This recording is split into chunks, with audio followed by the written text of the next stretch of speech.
Hello again, it's Simon. Tonight we're stepping further into the harbour's mysteries. Last time we ended with the map, shifting alive in my hands, and the compass, still guiding me, though I didn't yet understand where or why. Now, let's continue. Take a moment to settle in. Feel the weight of your body, grounded and supported. Let your breathing slow, steady. As we step back into the mist, back to the ship. In and out.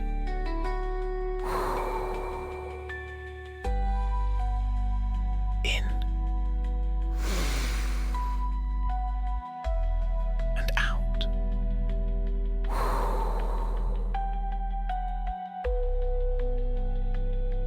In and out.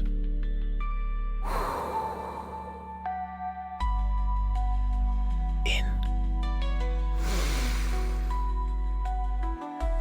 and out.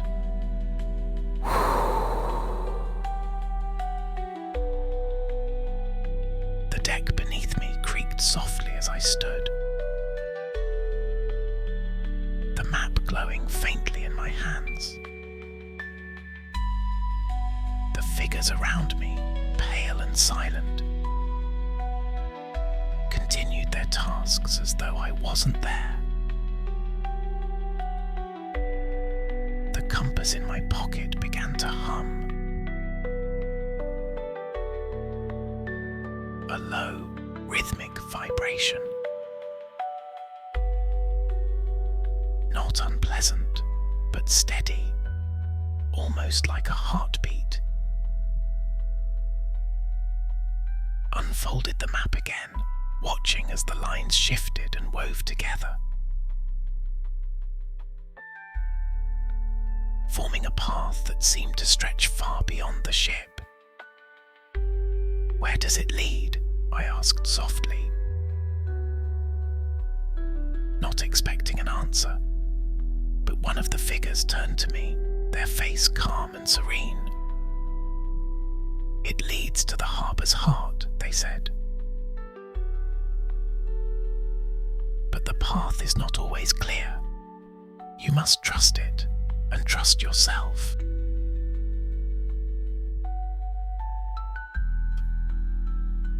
I nodded, though I didn't entirely understand.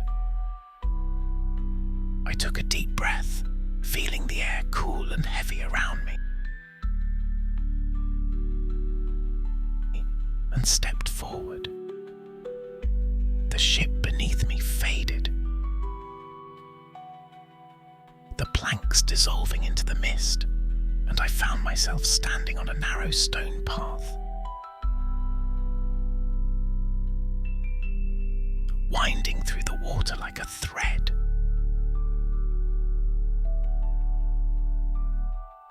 The fog was thicker here, wrapping around me like a living thing. But the map and the compass glowed faintly, guiding my way. As I walked, the air grew warmer. The sounds of the harbour faded, replaced by something else. Faint whispers, voices, just out of reach. I paused, closing my eyes for a moment, listening. Do you hear them? A voice said, soft and steady. I turned, but no one was there. Only the mist and the endless path ahead. Who are they? I asked, my own voice blending with the quiet.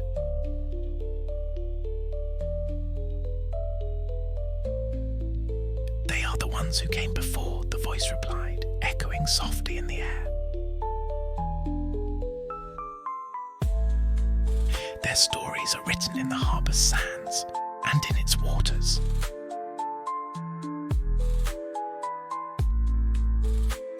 I opened my eyes and continued walking, the compass steady in my hand. The path twisted and turned, leading me closer to something I couldn't yet see. And then I saw it. A massive ship, larger than any I'd seen before. Its sails black and tattered, its hull glistening as though it had just risen from the water.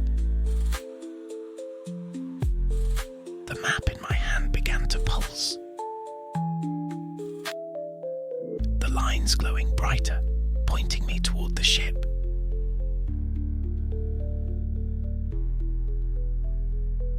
I stepped forward, the path beneath me solid and steady. Though it felt as if the air itself was shifting. The ship loomed above me.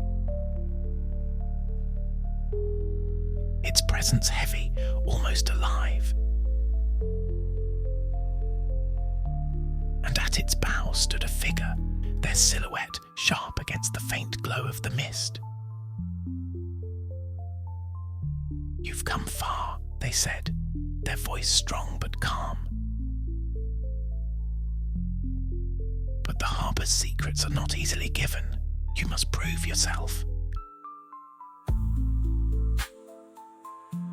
I felt the weight of their words settle over me, the air around me growing still. The compass in my hand began to spin, its needle moving faster and faster, as though urging me to act. I stepped closer, my voice steady but soft. What must I do?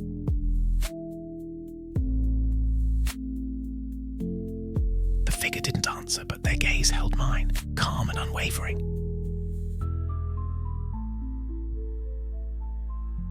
And then, slowly, they turned, gesturing toward the ship's deck.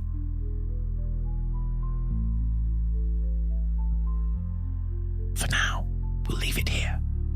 This is the end of episode 3.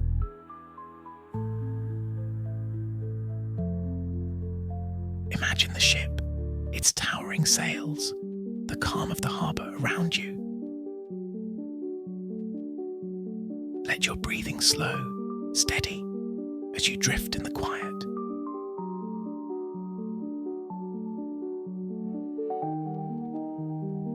We'll return soon to uncover the heart of the harbour and the secrets it holds. Until then, rest, feel the calm settling over you.